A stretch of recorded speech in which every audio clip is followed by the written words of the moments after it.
Monsieur le maire, mesdames et messieurs les élus, mesdames et messieurs, avec ce projet de délibération, le groupe Lieu en commun prend acte du rapport de la Chambre régionale des comptes.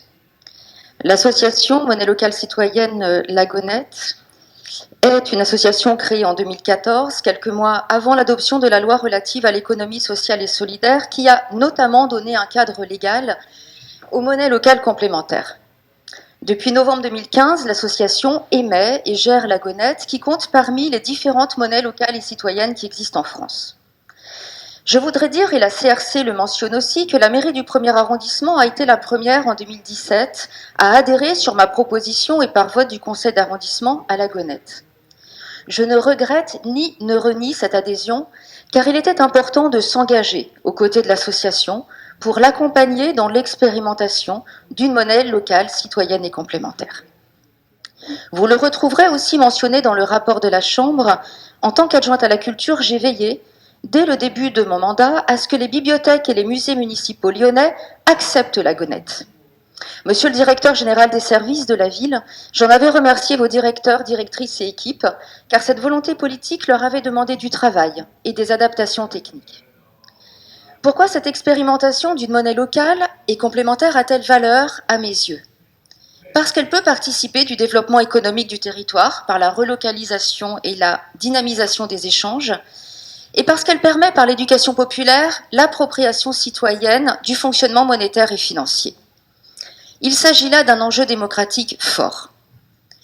Maintenant, il y a le rapport de la Chambre régionale des comptes. Un rapport et une synthèse qui pointent des dysfonctionnements importants auxquels il faut mettre fin.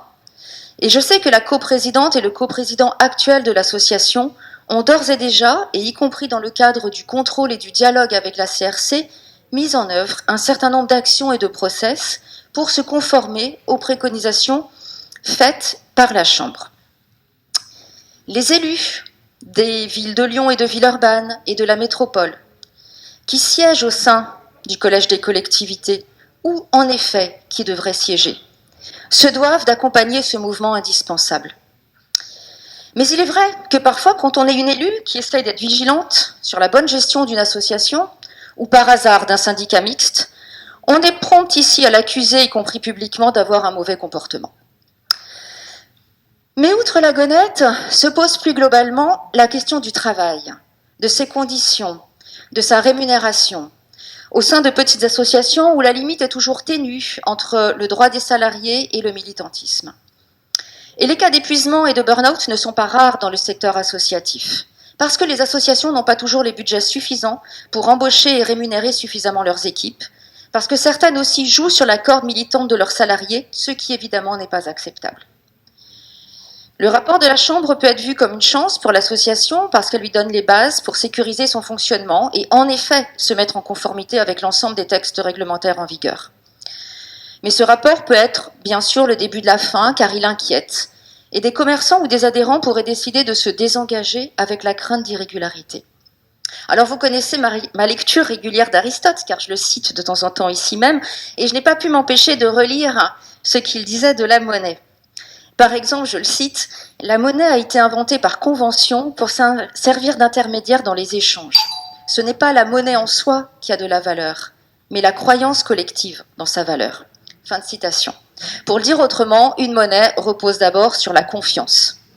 Alors si la balle est dans le camp des administrateurs et administratrices de La Gonette, la balle est aussi dans le camp des collectivités adhérentes, et parmi elles, la ville de Lyon. En fait, le choix devant nous est simple. Soit nous voulons donner aux Lyonnaises et aux Lyonnais confiance en La Gonette et la voir se développer. Alors, nous devons contribuer à sa circulation accrue en acceptant la monnaie locale et complémentaire comme moyen de paiement d'un certain nombre de nos services. Par exemple, le paiement des tickets d'entrée dans nos piscines municipales et pourquoi pas dans la piscine du Loup-Rugby, dans le cadre de la Convention de services d'intérêt économique général, votée ici même le 30 mai dernier. Par exemple encore, le paiement des vignettes résidents ou des horodateurs, ou bien le paiement de la cantine et des activités périscolaires. On le voit, nous avons de nombreuses possibilités de mettre en acte nos convictions et de participer pleinement à la circulation de la monnaie locale et complémentaire. Soit nous considérons que depuis 2015, l'expérimentation de la monnaie locale n'a pas porté ses fruits et nous voulons y mettre un terme. C'est aussi une possibilité d'autant plus au regard du rapport de la Chambre régionale des comptes. Mais alors, par respect pour les membres de l'association, il faut le dire clairement. C'est pourquoi je ne suis pas, et mon groupe n'est pas pour le moratoire qui nous est proposé par les élus du groupe DCI dans notre Assemblée. Je suis plutôt pour une éthique qui consiste à avoir un positionnement clair, franc, assumé, et dire si oui ou non nous accompagnerons demain une monnaie locale, citoyenne et complémentaire sur notre territoire, bien sûr, dans le respect de la loi qui s'impose à chacune et chacun d'entre nous. Je vous remercie.